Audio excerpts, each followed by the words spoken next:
Hello all of you, my name is Mohit Baweja and welcome back to my channel Advanced Coaching Classes. Students, आज का जो हमारा topic है उस topic का नाम है integration. Class 11th, class 12th में बहुत ही यूजफुल टॉपिक है, स्पेशली जिन स्टूडेंट्स ने पीसीएम या पीसीबी लिया है, मतलब मैथ्स या फिर फिजिक्स सब्जेक्ट लिया है, उनके लिए ये टॉपिक बड़ा ही यूजफुल है। ये सभी बोर्ड्स में काम आएगा, MP board, CBSE board as well as ICSE board. तो स्टार्ट करते हैं टॉपिक। इंटीग्रेशन का मीनिंग क्या होता है, इस वर्ड का मीनिंग क्या होता है, पहले ये समझते हैं। तो आप लोगों ने छोटी क्लासेस में ये सिंबल देखा होगा। इस सिंबल को हम बोलते हैं समेशन।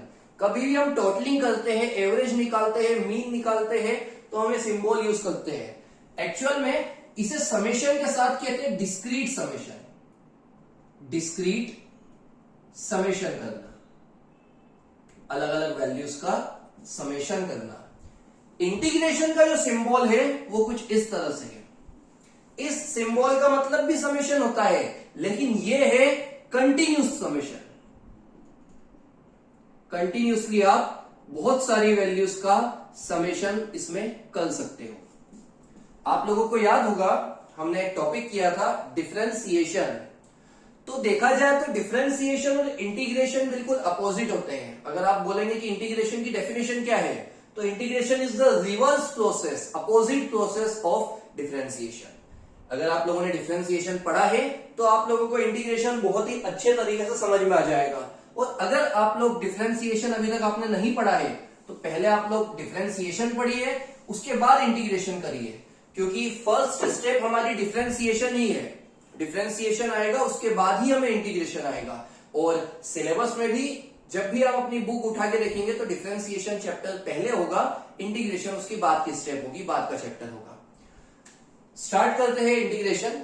इंटीग्रेशन स्टार्ट करते वक्त सबसे पहले मैं आप लोगों को इसके फॉर्मूले लिखाता हूं, और मैं फॉर्मूले कुछ इस तरह से लिखाऊंगा कि एक साइड हमारे पास डिफरेंशिएशन के फॉर्मूले होंगे, एक साइड डिफरेंशिएशन के फॉर्मूले होंगे, और जस्ट उसके अपोजिट, उसके सामने हमें इंटीग्रेशन के फॉर्मूले लिखेंगे।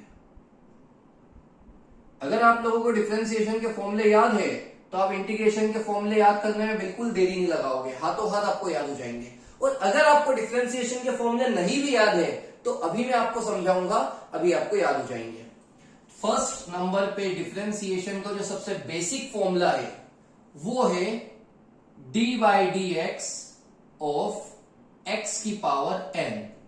ये जो डी बाई डी एक्स है ये हमें डिफरेंशिएट को डिनोट करता है कि हम डिफरेंशिएट करेंगे एक्स की पावर एन का किसके रेस्पेक्ट में, नीचे dx है तो हम इसका डिफरेंशिएट करेंगे x के रेस्पेक्ट में। इसका फॉर्मूला होता है n x n minus 1। It means जो ऊपर कांस्टेंट वैल्यू है, जो ऊपर n है, n फॉर नंबर, कोई सा भी नंबर मान लेते हैं, 6 मान लेते हैं, x की पावर 6, तो वो नंबर आगे आ जाएगा और उसमें से 1 का माइनस होगा, तो 6 में से 1 का माइनस करने पर आएगा 5। एक और एग्जांपल लेते हैं, मान लेते हैं x की पावर 12 है, 12 आगे आ जाएगा और x की पावर 12 माइनस 1 तो बचेगा x की पावर 11। तो देखा जाए तो ये फॉर्मूला क्या है, जो भी कांस्टेंट वैल्यू है वो वैल्यू आगे आ जाएगी और उसमें से 1 का करना है माइनस। इंटीग्रेशन में जो फॉर्मूला है, इंटीग्रेशन में सबसे पहले हम इंटीग्रेशन का सिंबल बनाएंगे। फर्स्ट नंबर का फॉर्मूला, इंटीग्रेशन का सिंबल बनाएंगे, x की पावर n को इंटीग्रेट करेंगे और किसके रेस्पेक्ट में, dx के रेस्पेक्ट में। किसके रेस्पेक्ट में, x के रेस्पेक्ट में हमें इंटीग्रेट करना है। यहां पर हम डिफरेंशिएट को बताते हैं d बाई dx से और इंटीग्रेट को बताते हैं इंटीग्रेशन के सिंबल से। ये जो फंक्शन होता है इसे बोलते हैं इंटीग्रेंड। इस बात का सभी ध्यान रखना, जिस फंक्शन को हम इंटीग्रेट करने वाले हैं उसे हम बोलेंगे इंटीग्रेंड। तो इसका फॉर्मूला ये होगा, डिफरेंशिएशन में नंबर आगे आया था और उसमें से 1 का माइनस हुआ था, इसमें नंबर में 1 का प्लस होगा, ऊपर भी और नीचे भी। एग्जाम्पल के तौर पे हम मान लेते हैं x की पावर 6 है, तो 6 का प्लस 1 ऊपर भी होगा नीचे भी होगा, तो आंसर आएगा x की पावर 7 अपॉन में 7। एक और एग्जाम्पल लेते हैं x की पावर 9, तो हो जाएगा x की power 9 plus 1 upon 9 plus 1, it means x to the power 10 upon में 10। ये डिफरेंशिएशन के एग्जांपल्स है, ये इंटीग्रेशन के एग्जांपल्स है। आप चाहें तो इन्हें लिख सकते हैं साइड में। और एक बात हमेशा ध्यान रखिएगा, इंटीग्रेशन में एक c लगता है, c फॉर कांस्टेंट। अब ये कांस्टेंट क्यों लगा है मैं आप लोगों को भी समझा देता हूं। मान लेते हैं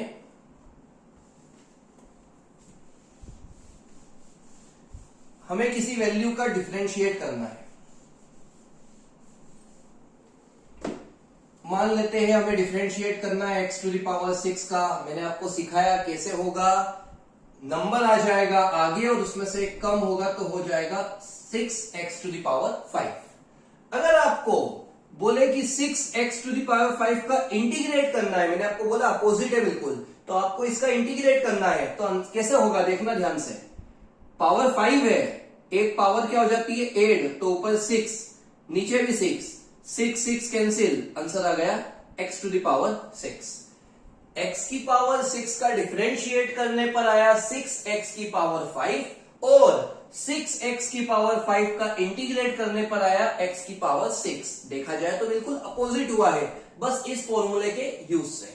अब मान लेते हैं x टू द पावर 6 के साथ हमने 2 ले लिया।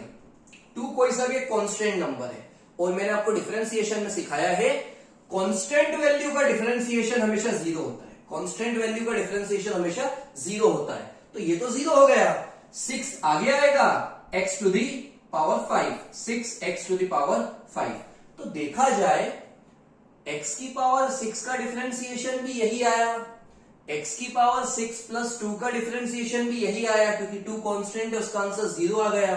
अगर x की पावर 6 प्लस 100 होगा तो भी हमारा आंसर सेम आएगा, क्योंकि 100 एक कांस्टेंट वैल्यू है, अकेले है, तो उसका क्या हो जाएगा 0। ऐसी कंडीशन में जब सभी का आंसर सेम आ रहा है तो ये जो कांस्टेंट होते हैं इसे हम c से डिनोट करते हैं। इस कांस्टेंट को हम c से डिनोट करते हैं। वो कांस्टेंट कुछ भी हो सकता है वो 2 हो, वो 100 हो, वो 1000 हो, वो 1 लाख हो, कुछ भी हो, आपको उसे c से रिप्रेजेंट करना है, c से डिनोट करना है। तो सभी इस बात का ध्यान रखना, इंटीग्रेशन के सभी फॉर्मूले में आप लोगों को एक c लगाना है, c फॉर कांस्टेंट वैल्यू। पहला फॉर्मूला हुआ। अब दूसरे की ओर देखते हैं। दूसरा है डिफरेंशिएशन ऑफ log x या फिर log ex। बेस में क्या है e, अगर आएगा तो भी आंसर इसका 1/x होगा और अगर e नहीं आता है तो भी आंसर उसका 1/x ही होगा। किसी किसी बुक में e नहीं लेता है, इसलिए मैं आपको बता रहा हूं। यहां पर अपोजिट होगा, 1/x का जो इंटीग्रेट करने पर आएगा तो वो आएगा log x।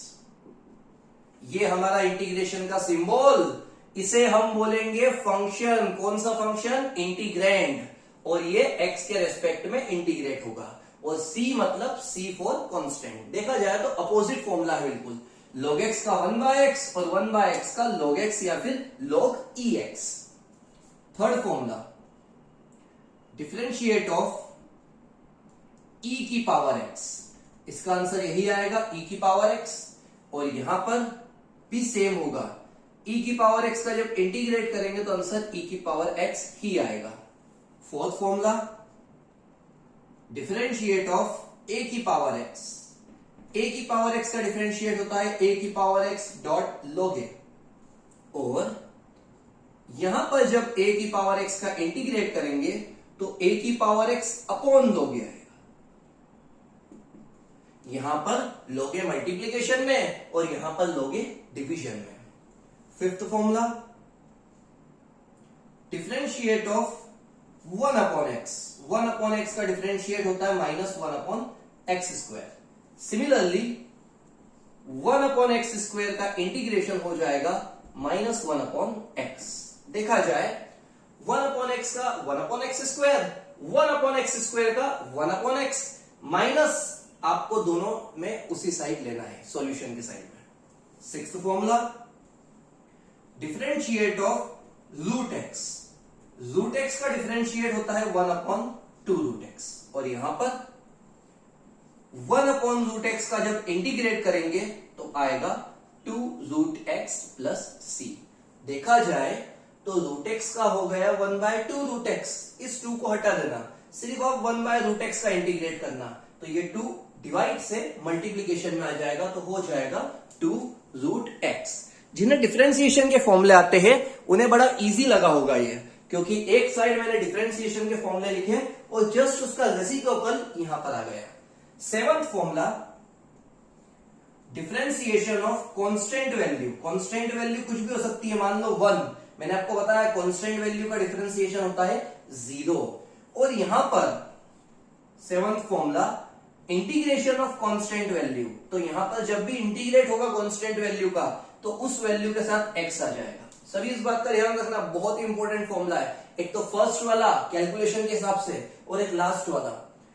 डिफरेंशिएशन में अकेली कोई वैल्यू है 1, 2, 3, 4,000, 10,000 कुछ भी, तो उसका डिफरेंशिएशन 0 होता है। लेकिन इंटीग्रेशन में जब कोई कांस्टेंट वैल्यू आएगी तो उसके साथ में हम x लगाएंगे। एग्जांपल के तौर पे मान लो 6 है तो 6 का इंटीग्रेशन हो जाएगा 6x। 8 है तो 8 का इंटीग्रेशन हो जाएगा 8x। और अगर डिफरेंशिएशन में 6 है तो उसका 0, 8 है तो उसका भी 0। ये हमारे 7 फॉर्मुलेस हुए। फॉर्मुले बहुत सारे हैं, आप लोग अपने नोट में या फिर अपने रफ में इसे नोट डाउन करिए। इसके आगे हम कंटिन्यू करते हैं। 8th फॉर्मूला,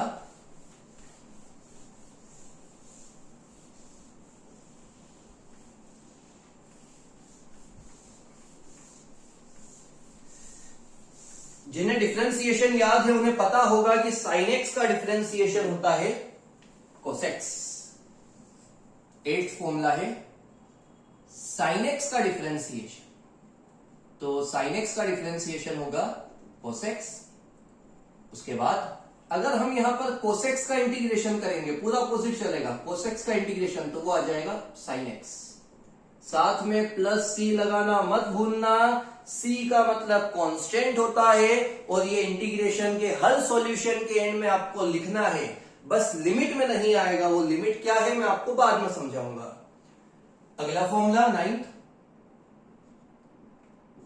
cos x का differentiation. Differentiation of cos x is minus sin x।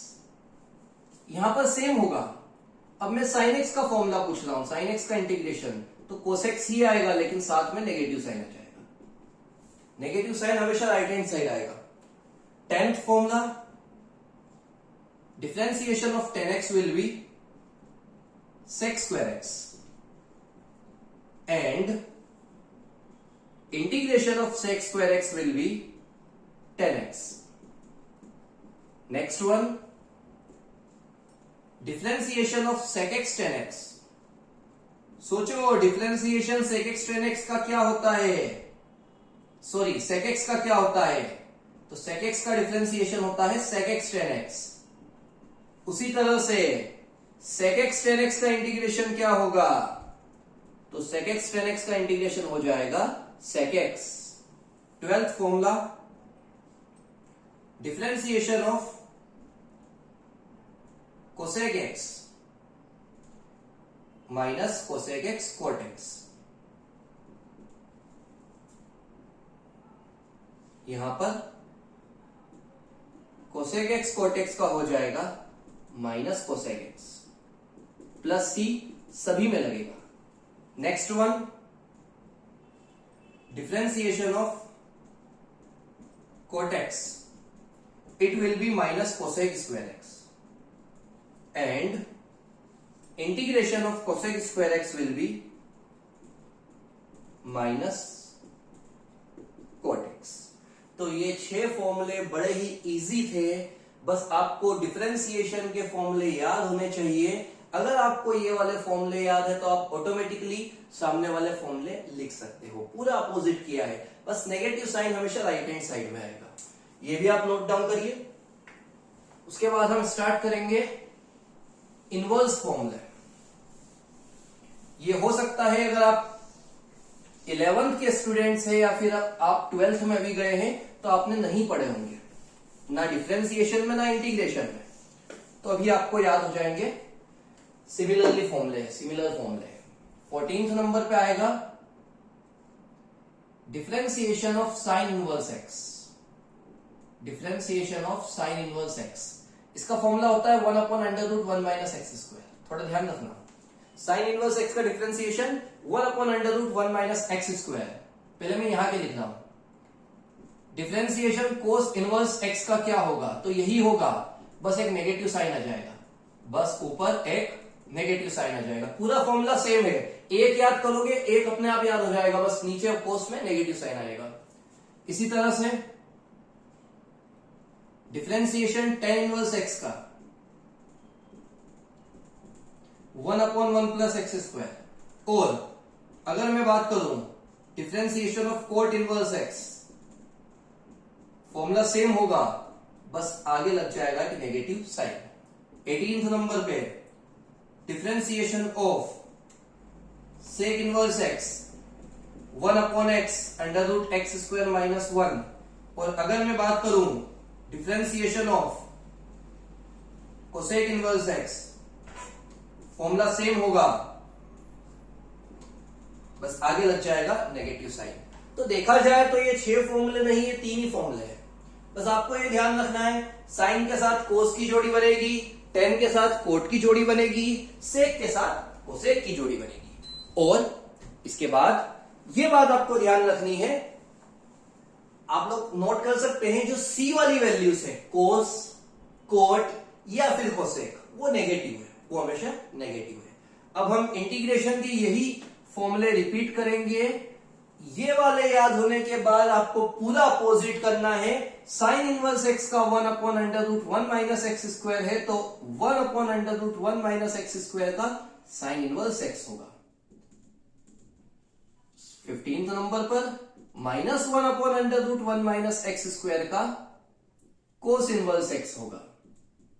16th number पर 1/1 + x² का tan इनवर्स एक्स होगा।